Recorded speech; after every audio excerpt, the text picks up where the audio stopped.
So Billie Eilish has got up at the Grammys and dropped the line, "No one is illegal on stolen land." And this has blown up, and not for the right reason.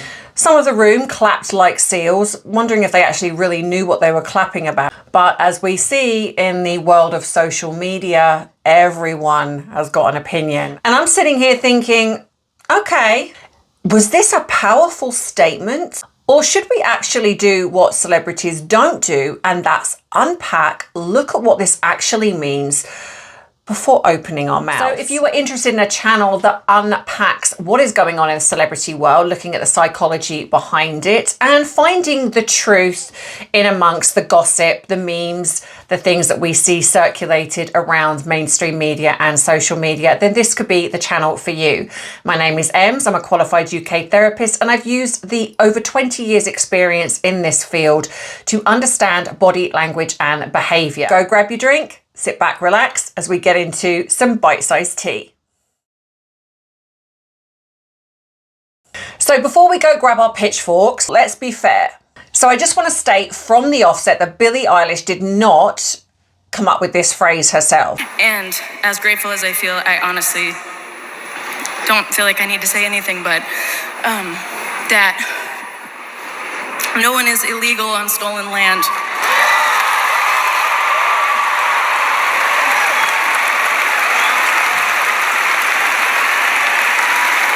It does actually come from activist circles, particularly around immigration debates and Indigenous rights in the US. So the argument behind it is basically this: America was built, taken from lands from Indigenous nations. So therefore calling migrants illegals is kind of morally questionable anyway. And if I'm going to look at, like, as a human being, okay, I can get where perhaps that she's coming from, kind of. Colonization happened, treaties were broken, and Indigenous communities were displaced. That history is real, it's factual, we know that.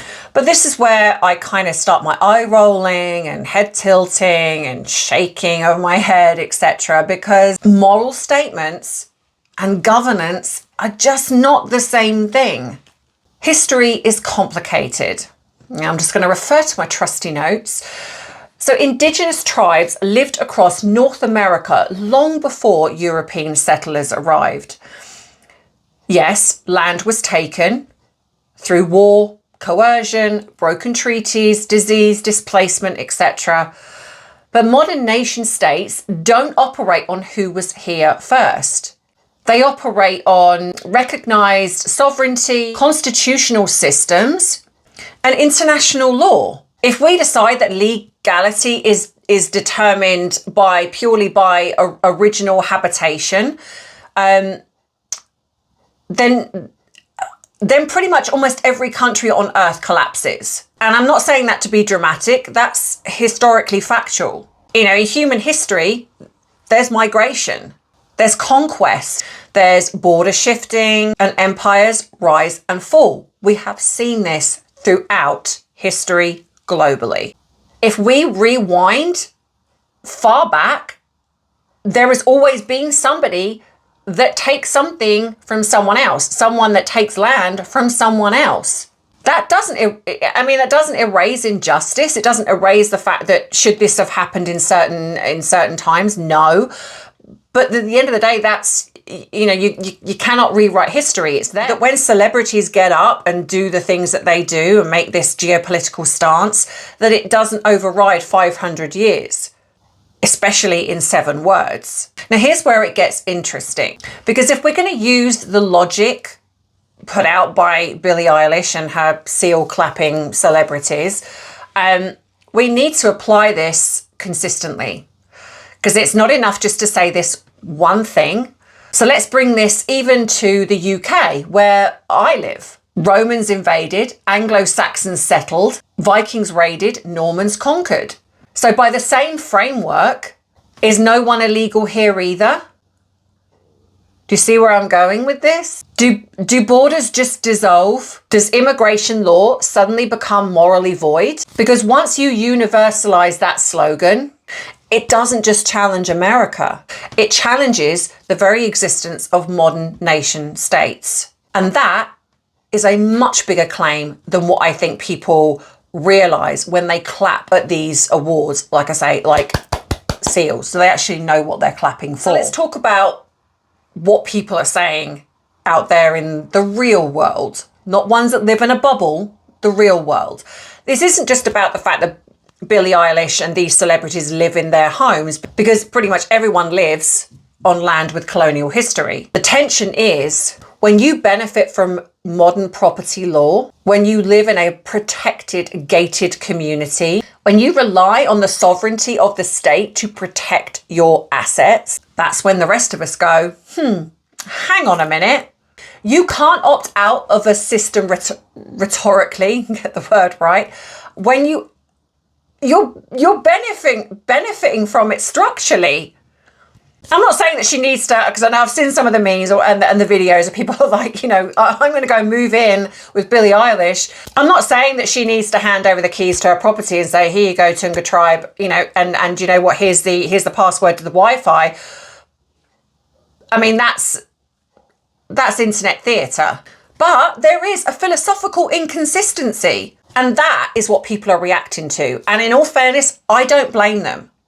Another, I think, sticking point is that these award ceremonies have now become, you know, a political TED talk with better lighting. And it's not that I don't think celebrities shouldn't speak, because that's not the way the world works. But when you compress complex issues, especially when it comes to immigration, into into a 7-word slogan, you're removing nuance. And nuance is where policy lives. You know, celebrities don't do the hard work. They don't draft border legislation. They don't manage housing shortages. They don't manage the homeless, and in some cases don't even really help the homeless. Because do I see any of these celebrities offering up their $1 million multi-bedroom houses for homeless? No, of course not. They don't deal with public service strain. They don't handle asylum system backlogs. Governments do. So when someone who has a global platform takes the stage and implies that borders lack moral legitimacy, that's landing in a world where governments still have to function. And you're benefiting from that very function that you're criticising. Yes, you can stand up there and be symbolic and have your moment. But at the end of the day, you're not running the infrastructure. You're benefiting from it. Well, was this ignorant or just plain reckless? I don't think that she's ignorant, because ignorance would imply that she doesn't really have any knowledge of what is kind of really going on. But yeah, I think, I mean, maybe reckless is a bit of a simplification, but I do feel that when celebrities get up and make this stance, they don't really think of the moral implications. They don't really think outside of their bubble, the impact of their words. She knows it's complicated, but she's going to say it anyway because she knows that it's morally pure. And that's all well and good in a 10-second clip.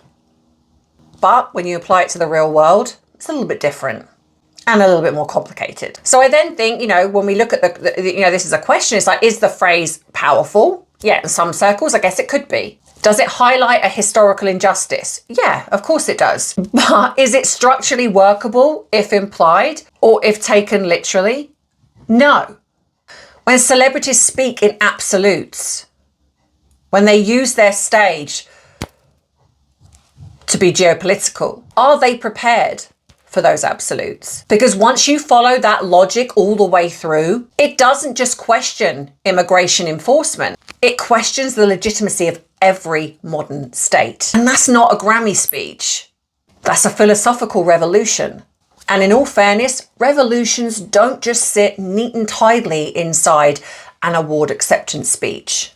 So I'm going to leave you with this. Billie Eilish seemed to feel that 7 words would eradicate 500 years of history. That's either ambitious or, well, you can come up with a better word for that, I'm sure. I'm not going to say that on here because I'll probably get, yeah, YouTube will probably take me off the air. So let me know what you think in the comments. Drop your thoughts, drop your opinions. I hope you've enjoyed this video. Please give it a thumbs up if you have. Subscribe to the channel if you haven't already and you don't want to miss all of the uploads.